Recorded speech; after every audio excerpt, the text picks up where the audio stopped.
working on our annotated bibliography, and I'm going to show you how to get started. So in this annotated bibliography folder, you're going to want to read the assignment sheet, look at the example, and then you're going to use the template to create your own annotated bibliography. So I have the template open here. Obviously, you'll fill in your own information, and you want to give your annotated bibliography a title that tells the reader what it's about. So, um,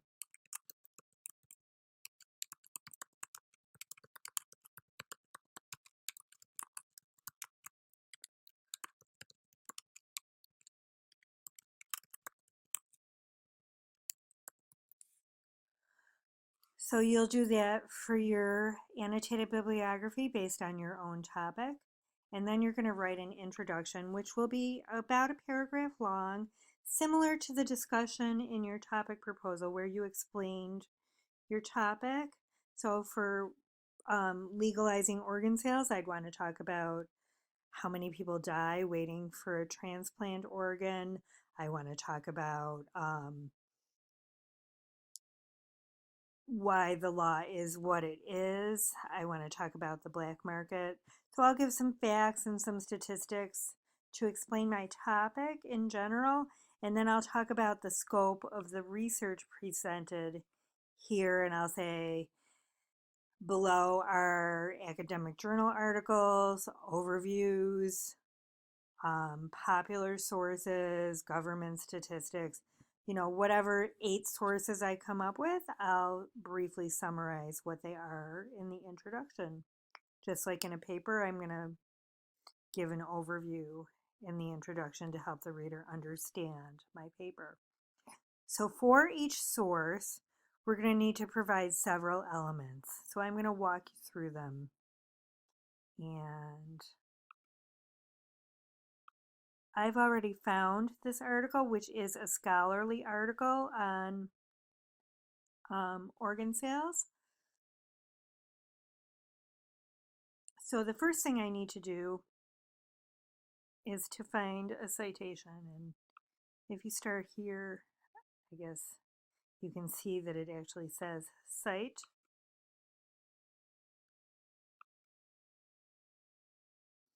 And then you want to scroll down to MLA.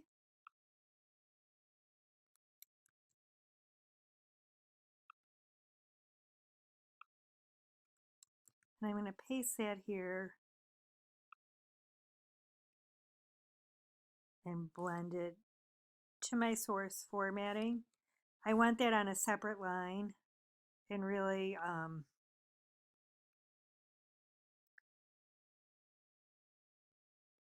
it should be what we call a hanging indent. So to do that, I just went to the end of the line and hit my tab key. And I just want to look over the citation that I took from the database. You always want the author's name, then the title. And when we have a short title, that goes in quotes and it ends with a period before the quotes. Then we've got the title of the journal, which is in italics. We've got the volume and issue number and year. And this 1983 to 1987, that sounds like years, but that's actually page numbers. We've got the name of the database. We've got the medium, which for the most part is going to be web or print. And when it's a web or electronic source, we need to have the date that we went and found it online or in the database. So all of that is here. This looks good, except I'm going to just take out the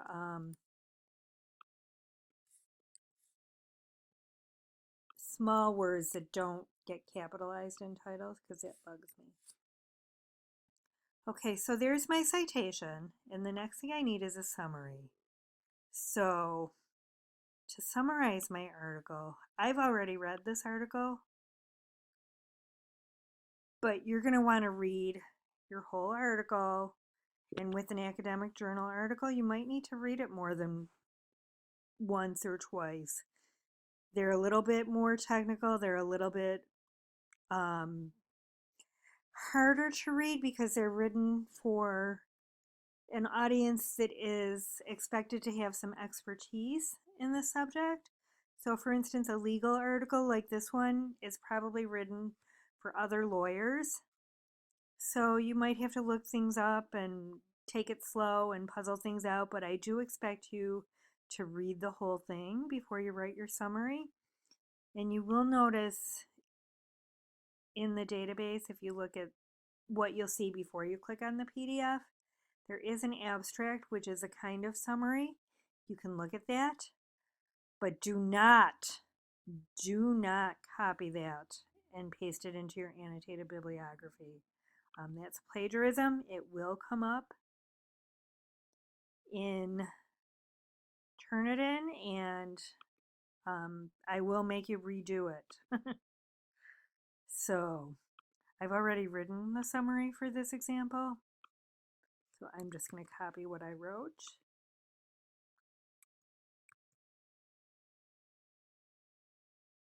And I'm just going to type a tab.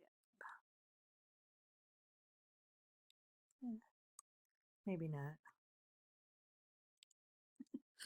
I changed the format, so I'm a little wishy-washy on it.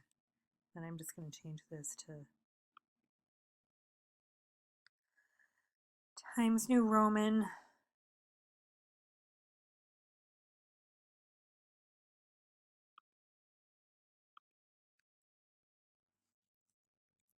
So just put a line between the summary and the citation. The next thing is the evaluation. We're going to be talking about that at length next week.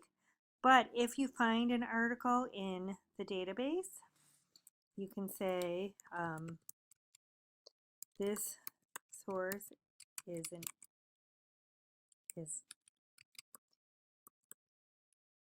peer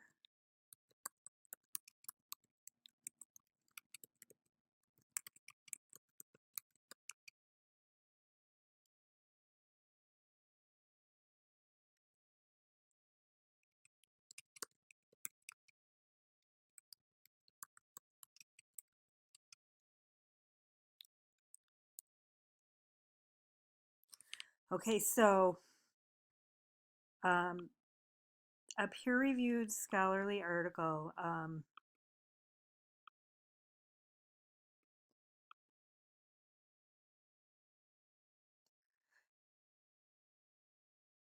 If you look at your journal title, where it says peer-reviewed, that'll let you know for sure that it's a scholarly source.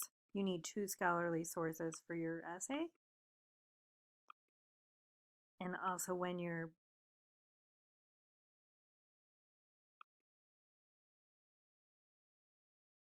searching in the database, if it says academic journal, then it probably is a scholarly source, and you can limit your research by checking this box. You might also want to check full text to make sure. Okay.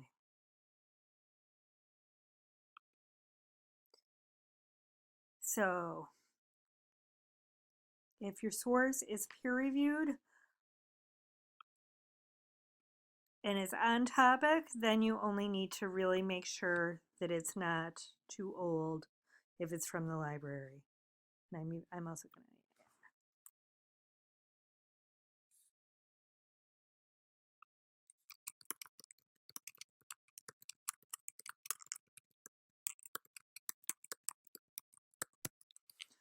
So this part of the assignment will be much easier for you if you're using library sources.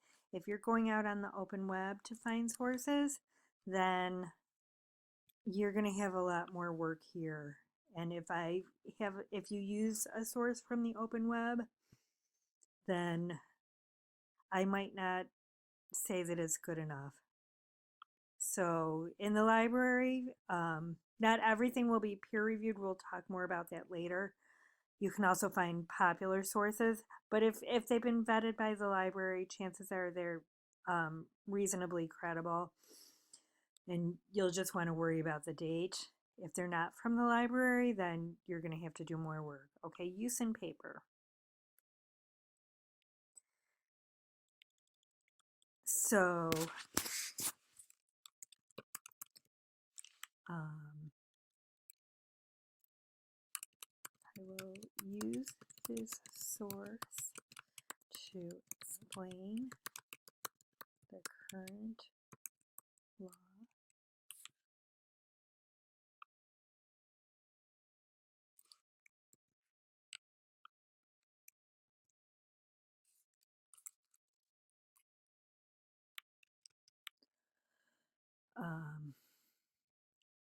There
Okay, so again, I've already read the article, so I know what I would be taking from it.